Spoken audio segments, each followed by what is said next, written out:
cover the Abbotsford Canucks, I think, better than anybody out there. And joining us now from the Abbotsford Canucks off in Quebec, over to Laval here, Jeremy Colliton, head coach of the Abbotsford Canucks. Jeremy, how are you doing? You guys all set for Friday night against Laval to open up the AHL season for you guys?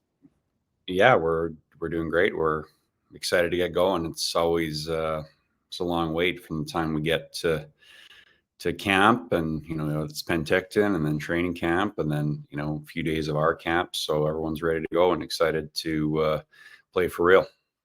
Couple of years for you now at Penticton Young Stars as the head coach. What do you take away from there that's maybe a little bit different than coaching at a pro level? Well, I mean, it's their first taste of pro hockey for a lot of those guys. So it's fun to see how they react. And I think you see growth even in 3 or 4 days. Just the adjustment. It's a shock, I think, that first game. You basically have 1 day of practice and then you play a game. And I think all the teams improve as the tournament goes on. And that's fun to be a part of that process. And I think personally, typically we have a few of our guys there that will play for us. So it's kind of it's a free look and a head start on trying to get guys up to speed and hopefully ready for our season here in the American League. Can you take us in the locker room a little bit? I'm just curious, like guys that were drafted like 2 months, 3 months before this, what's it like watching them like put on a Canucks jersey for the first time and take the ice as a Vancouver Canuck? Yeah, it's like you said, you are playing with the NHL logo, on your chest. It's always special. So it's fun. And I think the environment in Penticton, it's pretty good crowds there, especially for us. And that always adds just a little bit. Can you believe that's a junior facility out there in Penticton, what they got going on in that place? Yeah. Crazy. Yeah. Well, you're coming into year 2 now as the head coach of the Abbotsford Canucks. It's your second year behind the bench with Abbotsford. How different is it coming into year 2 now? I mean, I'm sure you were learning a lot of faces just last year coming into this, but now getting the opportunity to be a little bit more settled, how much more comfortable do you feel back there?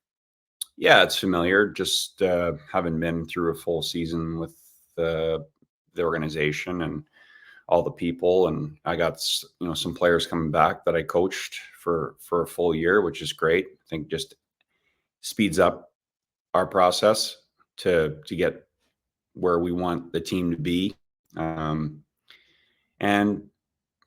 it's I personally I like to feel comfortable. I think I can be myself. The more familiar I am with the people I'm working with, and that's where I'm at now. It's pretty fun. And you get an opportunity in the offseason, I guess, probably have a lot of conversations with Rick Tocchet, be able to work with the organization a little bit. I know he's brought you up quite a bit, even at the start of training camp, talking about, learning about a player like Archdeep Bains from you, and Bains getting that opportunity at start of training camp with NHLers. What's it been like building the relationship with Rick? Did you know him much before this, kind of just when he came in as a Vancouver Canucks head coach? Yeah, it's been great. I mean, can't say enough of how well they've treated me and our staff, and just being included in a lot of things. I didn't know Talk, like I coached against them, obviously. And so you run into each other at times at different NHL things. So had, a little bit of familiarity there, but, not much. And so it's been pretty fun to just be around him and talk hockey and the whole staff. I mean, it's a great group up there. And it's a really positive thing for the Canucks to have people of that quality. Obviously they're really good coaches. Everyone knows what they were as players too, it's a neat thing. I was trying to kind of prepare for this interview a little bit and be like, I'm going to ask you what like the strength of your team was. I was going to say, is it Archer Silovs coming back? Is it your defense core? You got the returning AHL defenseman of the year with Christian Wolanin, a lot of offensive talent, a lot of defensive talent. Is it the forward group? You guys got a lot of young scorers. I guess just like an overall look at your team, like how good do you feel about the strength of the Abbotsford Canucks this season compared to maybe some years in past, or just yourself getting a full reset going into a year? Like I said, I couldn't really pick out one thing that was a strength for the team going into this season. Yeah, we feel solid at all three areas. competition. We have guys who know the league and know what it takes. We also have some rookies coming in who, it may take a little bit of time to adjust to the league, but the raw ability is there, and that gets you excited about what they may turn into. I could say that about our second, third year guys too. Like there's some players who are still early in their progression and their development. So I think I've said this to you before. You look at where they're at now. We're trying to push them to a new level as the year goes on, and I think that'll be really good for our group. But I personally, I love having the competition. I think it's just so much easier to push guys to play a certain way. It speeds up the process. Hopefully we look the way we want to look out there quicker because we have so much competition for ice time, for roles, and whether it's maybe trying to be the first call up or just climbing the depth chart, that's a good situation to be in. One of the guys who is coming into his first full season as a pro is Aiden McDonough, who showed extremely well at the Penticton Young Stars. How much are we going to see of him on the power play this season? Because it feels like that's a spot where in the NCAA, that was just where he made his money, it feels like, at that spot. But a player that was able to kind of round out his 5-on-5 game in the final years of his NCAA career, now making that jump to pro, we know that's a very tough jump to make. And the NCAA kind of makes it a little bit softer, I guess, than guys coming out of junior. So he's a little bit of an older player coming in as a rookie, I guess, into the AHL. But what do you expect? What are your expectations for Aiden this season? And how much are we going to see him on the power play this year? Yeah, like you said, he's got more maturity and experience than a lot of AHL rookies just because of his path. And you can see that in his play. So that should help him make the transition. Like you said, he showed in Penticton his power play ability. That really jumped out. So he is going to start on the power play. We got a lot of guys who can play power play, so it's going to be interesting how that all plays out.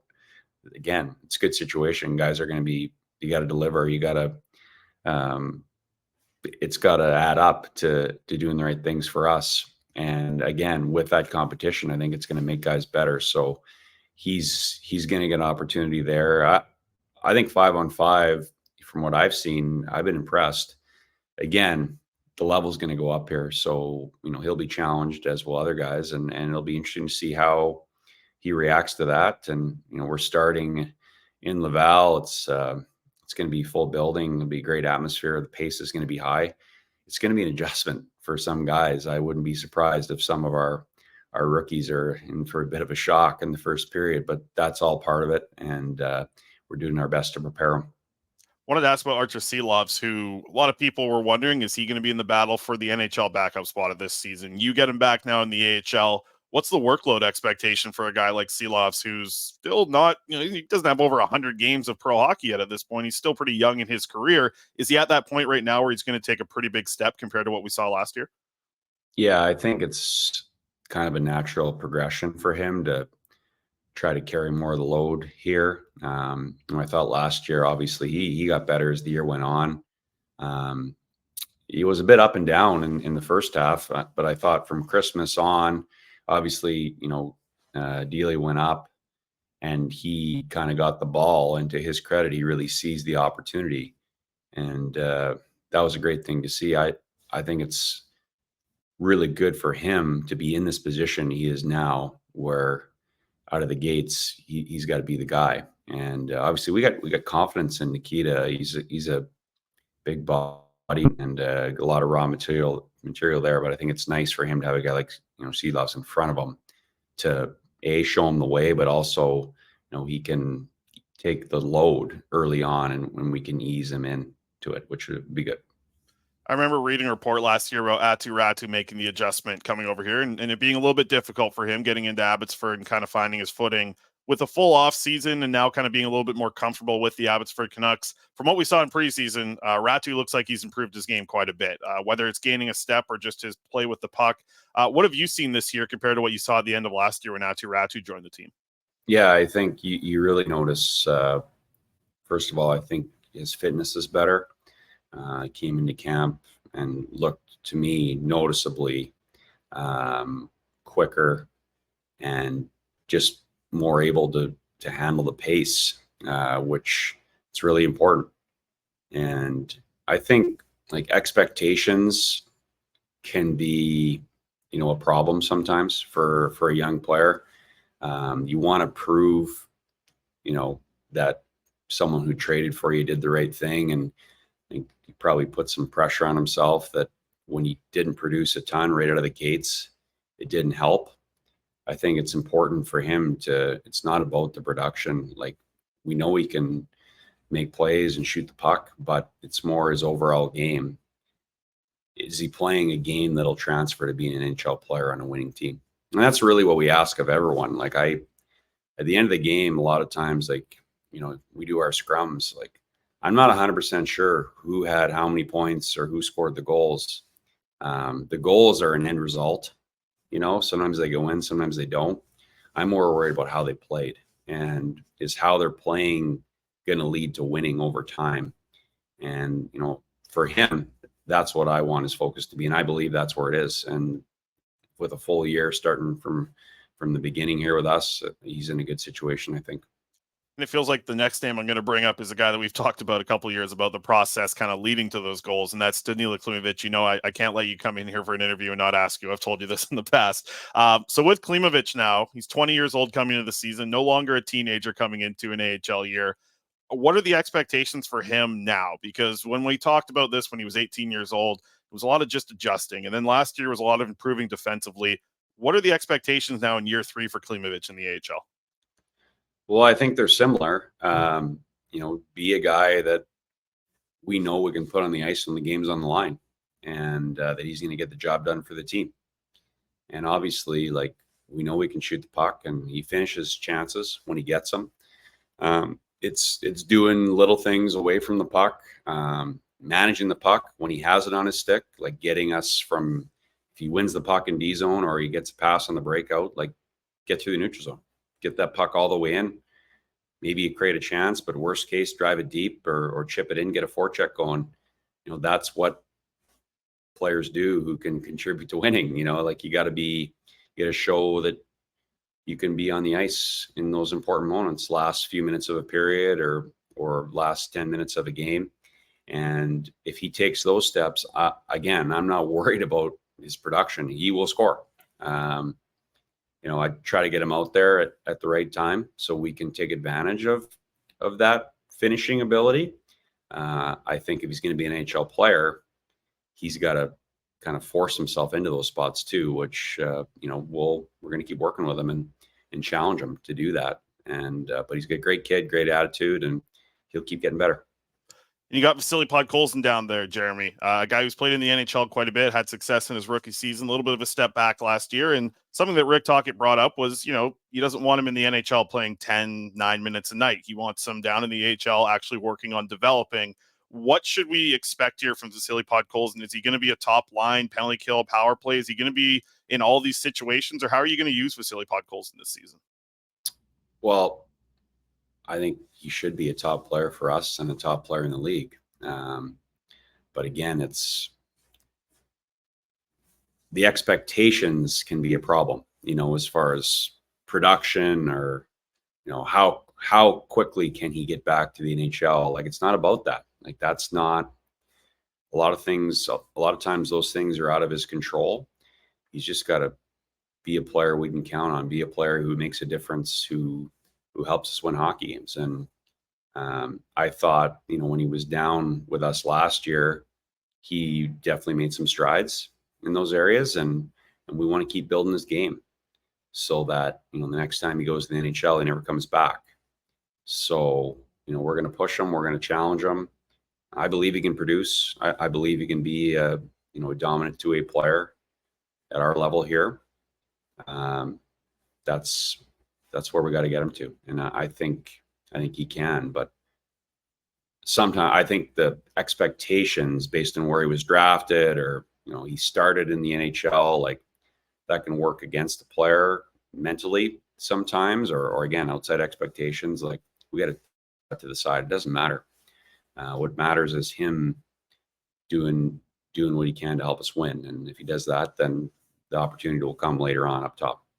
And when he's getting these opportunities in the AHL, how much easier is it for him to just not think so much, right? Like just go out there and play. Like when he gets these opportunities and has that confidence from the coaching staff, do you guys look at that as a challenge to just be like, hey, like what we're trying to do here is let you play your game. You have the skills. We want to see you stop thinking is kind of the thing that we've heard from Rick Tocchet in the preseason. Yeah, and that's something we talked about last year. Like, obviously, it's part of our job is to make it as clear as possible, like what we want, what are we trying to do as a team, how individually we fit into that, so that we can just play fast, play on instinct, play aggressive, play reckless. I love his game when he's skating and when he's playing in straight lines and going north with a puck, driving the puck to the net, driving pucks deep, protecting it. He's hard to handle. And I think he can do it at the next level too. When he's pressuring the puck, getting in on the forecheck, being physical. So again, those are, notice I didn't talk about scoring. I didn't talk about production. That will come if he does the process things that we're going to focus on. I've seen you put him out for some faceoffs on the penalty kill. Is there any thought of playing Podkolzin at center at some point this season? I mean, it could happen. He's not going to start there. I think we got a lot of centers. Like that's one thing. That's good. It's any coach would tell you they'd love to have 12 guys who can play center, because it's a better flow to the game when you have different guys who can be first player back and play low in defensive zone coverage. Now you're the guy who maybe is written at center on the lineup card. He has more juice to forecheck or to win a 50-50 battle to get a puck or whatever it may be. So that's a benefit to have a lot of guys who can play center. We have a lot. So you don't have to take the face off or be put at center when I put the names when we release the names on Twitter to play center. You can still play center when you're first guy back, and like that's in a lot of ways how we want to play. So he can give that to us, but I guess time will never. One of those guys that can play center, Tristan Nielsen, ends up earning an NHL contract this offseason. Just talk me through the season that he had and how happy. Your thoughts, I guess, when you saw that he earned himself an NHL contract. Yeah, he was a big part of our group last year, and we maybe didn't have as much depth, and we asked him to do different things. As you said, he played center for a stretch when we lost some guys to injury. He plays both wings, played in multiple different spots on the power play. But I thought as the year went on, like we talked about guys being out there when the game's on the line, he became that guy. He earned the right to be on the ice when the game was on the line, whether we were up or down. And I think he's got to continue that process to ultimately, hopefully, make himself an NHL option. So, the contract was a reward. He deserved it, but now he's got to keep going. He's got to keep getting better.